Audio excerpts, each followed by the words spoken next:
Setelah sempat risau dan mencari keberadaan sang istri, kini Fahmi akhirnya berhasil dipertemukan dengan Anggi Anggraini meskipun lewat mantan kekasih sang istri, yakni AL. Hal ini dilakukan dalam mediasi yang telah dibuat di Polsek Rancabungur pada Sabtu 8 Juli 2023. Kapolsek Rancabungur Ibtu Hartanto Rahim menuturkan bahwa dari hasil mediasi, Fahmi dan keluarga Anggi bersepakat bahwa masalah ini diselesaikan dengan baik-baik. Fahmi diakui Kapolsek Ibtu Hartanto secara gentle menerima kenyataan bahwa sang istri lebih memilih mantan kekasihnya AL. Bahkan ia juga merelakan istrinya tersebut untuk diceraikan agar sang istri bisa menikah dengan mantannya yang membuat Anggi Anggraini nekat untuk kabur. Hanya berselang 1 hari setelah menjalani pernikahan, Fahmi juga meminta agar mantan kekasih Anggi yakni AL bertanggung jawab dan serius menikahi Anggi Anggraini secara resmi.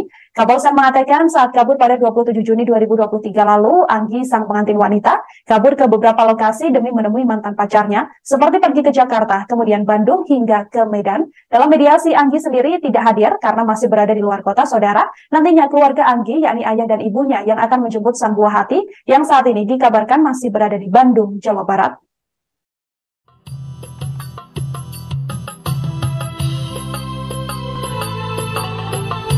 Assalamualaikum warahmatullahi wabarakatuh. Bismillah, innal hamdalillah nahmaduhu wa nasta'inuhu wa nastaghfiruh wa na'udzu billahi min syururi anfusina wa min sayyiati a'malina may yahdihillahu fala mudhillalah wa may yudlilhu fala hadiyalah. Wassalatu wassalamu ala Rasulillah Muhammad ibni Abdillah wa ala alihi wa sahbihi wa mawalah, amma ba'd. Para pemirsa dan pendengar sekalian rahimakumullah, baru-baru ini ada kabar berita di Bogor yang viral, yaitu seorang istri sah dari Kang Fahmi yang dinikahinya, yaitu yang bernama Anggi Anggraini, ya, hilang selama 10 hari, dibawa lari oleh orang atau lari sendiri. Bagaimana tinjauan dari kami, ya, menurut hukum yang nakli dan akli dan update terkini, bagaimana kita akan bahas pada sesi singkat sekali ini, bahwa peristiwa seperti itu sama seperti kasus-kasus aneh yang terjadi baru-baru ini, yaitu kasus pembunuhan, ya, seorang bapak membunuh anak perempuannya, ada yang seorang pemandu lagu dibunuh, dan lain sebagainya. Kasus-kasus yang aneh dan nyeleneh ini adalah sudah menjadi takdir ilahi, hakikatnya seperti itu. Tetapi secara syar'i bisa diteliti, bisa dicari sisi-sisi mana, apakah Allah tidak adil. Nah, ini nanti kalau kita kembalikan semua kepada hakikat, maka bisa-bisa kita menyalahkan Tuhan. Ini akan kita bahas bahwa hukum Allah itu tidak akan pernah berubah. Sunnatullah atau hukum alam itu tidak akan pernah berubah. Jika mau berubah sedikit pun akan kembali ke asalnya. Jodoh, mati, rezeki juga seperti itu. Sudah ada takarannya, sudah ada jatahnya, dan sudah ada cici wancinya, titi wancinya atau waktunya, ajalin musamma. Kalau memang jodohnya Kang Fahmi tidak dengan Anggi Anggraini, ya akhirnya tidak jadi. Dengan cara yang bermacam-macam, itu hanya sebuah cara yang Allah buat, ya, untuk Kang Fahmi supaya bisa diterima oleh kedua belah pihak, walaupun pahit dan menyakitkan. Memang dunia ini aneh, tapi nyata. Ya, itulah yang namanya misteri atau gaib yang ada di planet bumi kita ini, karena antara dunia dengan akhirat itu sama seperti satu keping mata uang. Ini dunia, ini akhirat, atau ini akhirat, ini dunia. Jadi dibolak-balik, ini dunia, ini akhirat, ini dunia. Jadi sudah ada di sekitar kita. Akhirat pun dimensionalnya sudah ada. Sama seperti kasus bidadari yang Allah berikan untuk Kang Fahmi tidak jadi. Karena memang mungkin itulah yang terbaik. Pasti ada rahasia di balik ini. Di dalam surat An-Nur ayat 26 itu Allah menyampaikan al-khabithatu lil khabithina wal khabithuna lil khabithat. Perempuan-perempuan yang keji itu untuk laki-laki yang keji, dan laki-laki yang keji itu untuk perempuan-perempuan yang keji pula. Ini sudah menjadi hukum alam. Kecenderungan jiwa itu akan mencari tempat yang sesuai dengan kenyamanannya. Ini otomatis seperti itu. Yusyarul mar'u ma'aman ahabba. Setiap orang itu akan dikumpulkan dengan komunitasnya. Tidak mungkin komunitas pecinta Harley Davidson kumpul dengan pecinta Vespa Kundul. Nggak mungkin, nggak bisa ketemu.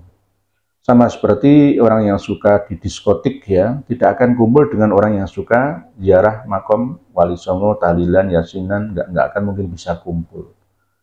Al-khabithatu lil khabithin. Nanti perempuan-perempuan itu sesuai dengan jodoh. Jodoh itulah yang namanya bidadari atau bidadara.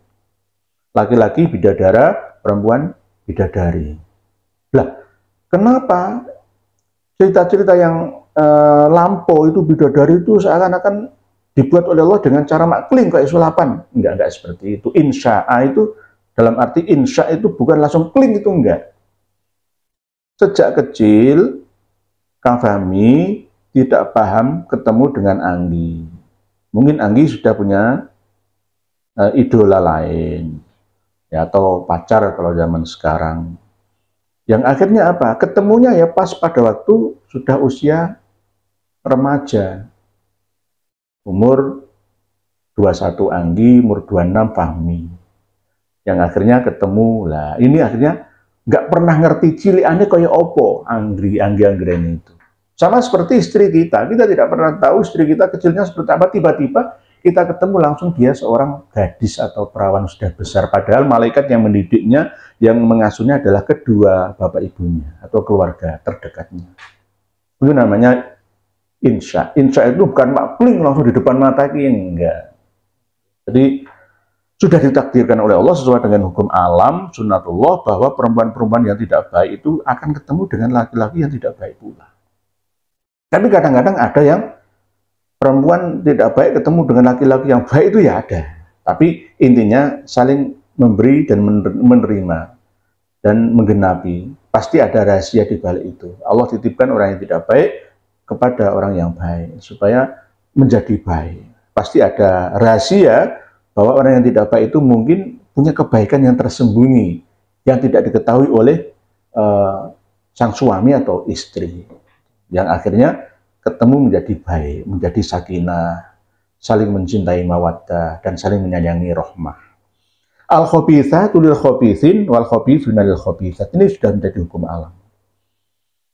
Terus berikutnya, wat thayyibatu lit thayyibina wat thayyibuna lit thayyibat. Sedangkan perempuan yang baik itu untuk laki-laki yang baik, dan laki-laki yang baik untuk perempuan-perempuan yang baik pula. Perempuan yang baik ya untuk laki-laki baik untuk perempuan yang baik. Berarti kalau tidak jadi jodohnya Kang Fahmi, ya maka berarti Anggi tidak menjadi wanita terbaik untuk Kang Fahmi. Berarti menunggu lagi nanti ada bidadari yang sesuai dengan amal solehnya Kang Fahmi, asalkan dia sadar dan tetap sabar menjaga diri, jangan sampai terjun ke dalam lembah yang hina dan keji. Syaratnya seperti itu. Jadi ini tidak bisa dihindari, ini hukum dari ilahi kok. Kadang ada orang tua menikahi perempuan muda selang 33 tahun umurnya. Kadang ketampanan itu akan kalah dengan kemapanan. Ini apakah Allah adil? Ya itulah keadilan Allah, karena amal solehnya cukup. Jangan kita meniru Ahmad Dhani, jangan kita meniru Kang Fahmi, Lora Fadil, jangan kita meniru Gus Fuad Blaret, Bantul Yogyakarta, jangan kita meniru Bos Ayam Bakar Wong Solo, jangan kita meniru Mat Peci, kalau kita tidak mempunyai amal soleh yang mencukupi. Konyol kita. Konyol. Allah sudah memberikan bidadari kepada seorang bidadara yang sesuai. Chemistry. Tidak akan salah. Lah, kadang-kadang ini rahasia terkini ya.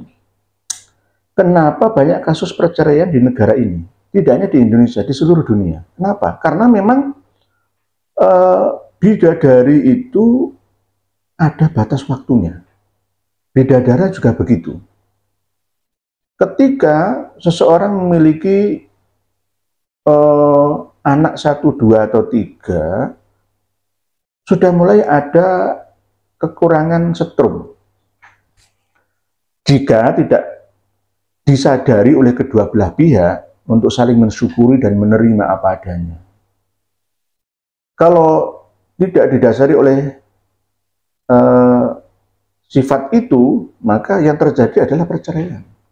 Yang akhirnya perempuan ini bisa dinikmati oleh bidadara lain, atau bidadara ini bisa dinikmati oleh bidadari yang lain. Gonta-ganti. Gonta-ganti. Saking canggihnya informasi, media sosial terkini turut mendukung masalah ini, sehingga perceraian merajalela di mana-mana. Ini sebenarnya yang harus kita hindari ya. Kalau memang kita sudah berkomitmen untuk berumah tangga, sehidup semati seperti pisang ya, ya terimalah apa adanya istri kita atau suami kita. Kan semua hidup ini tidak ada jaminan. Belum tentu dokter bisa menjamin pasien pasti tidak mati. Kadang-kadang rumah sakit pun banyak gagal dalam menangani pasien sehingga banyak yang meninggal dunia. Tidak ada jaminan setiap lulusan perguruan tinggi pasti bisa bekerja. Hidup ini tidak ada jaminan. Walaupun sudah terjalin mitsaqon ghalidho, sudah ada qabil tunikah wa tazwijah li nafsi bil maharil madhkur halan, sudah sah. Ada saksi, ada wali, ada mahar, ada ijab qabul, tapi tidak jaminan nanti tetap langgeng. Mungkin ketika punya anak pertama, kedua, mulai ada rasa kebosanan. Strumnya sudah hilang. Strumnya hilang, akhirnya mencari strum yang lain. Rumput tetangga lebih menarik daripada rumput tanaman sendiri. Karena saking seringnya bertemu setiap hari, ya, dan tidak menyadari, ya, sekali lagi tidak menyadari dan mensyukuri, akhirnya yang terjadi adalah perpisahan ini. Ini yang tidak kita inginkan. Oleh sebab itu, kembali ke kasus Kang Fahmi dan Anggi. Ini bisa menjadi pelajaran bagi kita semua. Bagi yang belum menikah, ya jangan takut untuk menikah. Karena hidup ini harus dijalani sesuai dengan takdir ilahi. Jangan takut, karena hidup ini tidak ada jaminan. Tidak ada jaminan. Semuanya nggak ada jaminan. Yang ada adalah semuanya berdasarkan koridor ketetapan, takdir, dan qadha ya dari Allah Subhanahu wa Ta'ala. Jadi tidak bisa dihindari. Sama seperti orang baik akan ketemu orang baik, orang tidak baik akan ketemu dengan orang yang tidak baik pula. Ulaika mubarra'una mimma yaqulun lahum maghfiratu wa rizqun karim. Nanti al-khabithatu lil khabithina wal khabithuna lil khabithat wat thayyibatu lit thayyibina wat thayyibuna lit thayyibat. Ayat 26 surat An-Nur. Ini sudah menjadi hukum alam sunnatullah yang tidak bisa dihindari. Apa dosanya Kang Fahmi? Ya mungkin Kang Fahmi punya dosa. Dengan cara itu Kang Fahmi sabar, bisa melebur dan mengurangi dosa Kang Fahmi. Begitu juga ada baiknya, lebih baik menderita di awal daripada menderita di akhir. Dengan pisahnya ini sudah resmi Kang Fahmi mendatangi kantor polisi dan menyerahkan Anggi, istrinya, ke pangkuan laki-laki idaman lainnya. Dan tidak ada permusuhan lah. Termasuk Kang Fahmi ini gentle ya, sebagai suami. 25 akan nikah, 26 hilang. Nah, ini berarti ada misteri di balik ini. Lah Angginya ini suatu saat akan kena hukum tabur tuai, sebab akibat. Karena apa? Lang-lang buana ya, tidak puas satu orang, nanti akan cari orang yang lain. Ini mohon maaf. Ini hanya pandangan batin saya. Menurut basiroh saya seperti itu. Wallahu a'lam bishawab. Jadi tolong Anggi Anggraini juga menyadari banyak-banyak beristighfar. Kalau guru yang paling hebat, paling sempurna tidak ada di bumi, di dunia ini orang sempurna itu tidak ada. Ya mungkin sudah jodohmu ketemu dengan orang Medan ya terserah, itu urusan pribadimu. Yang bisa menentukan surga dan nerakamu itu ya kamu sendiri, bukan orang lain. Orang lain hanya mampu memberi masukan atau motivasi saja, tidak bisa mengarahkan keseluruhan keputusanmu di Anggi Anggraini. Jadi mungkin belum jodohnya, walaupun sudah akad nikah tapi belum jodohnya. Akad nikah tapi belum dukhul, ya belum pernah ada hubungan suami istri, maka boleh langsung dicerai dan diurus administrasinya di kantor urusan agama dan pengadilan yang ada. Pastinya seperti itu. Jadi jangan hanya diumumkan dicerai, belum cukup. Sekali lagi, tidak ada yang salah dalam setiap langkah yang telah ditakdirkan oleh Allah Subhanahu wa ta'ala dalam setiap masalah. Jadi kasus yang menimpa Kang Fahmi ya dan Anggi ini harus jadi pelajaran bagi yang lain. Pasti ada sisi positifnya. Positifnya di mana? Ya lebih baik loro ngarep daripada loro mburi. Lebih baik menderita di awal daripada menderita di akhir. Nanti jika dipaksakan tetap jadi istrinya atau jadi suaminya, setelah punya anak maka susahnya malah berlipat-lipat ganda daripada sekarang. Ini hanya deritanya kan rasa malu kedua belah pihak keluarga, gitu aja. Kalau untuk Kang Fahminya insya Allah gentle ya, sanggup menerima kenyataan ini. Dan untuk Ki Anggi, sekali lagi bertaubatlah dan mungkin kalau itu menjadi pilihanmu, tentuan hidupmu, surga dan nerakamu, ya silahkan. Semua kembali kepada diri masing-masing. La yukallifullahu nafsan illa wus'aha. Allah tidak akan memberi beban kepada seseorang kecuali atas kemampuannya. Kemampuanmu seperti itu dalam menentukan hidupmu, ya silahkan jalani. Wallahu a'lam bishawab. Akhirul kalam. Wassalamualaikum warahmatullahi wabarakatuh.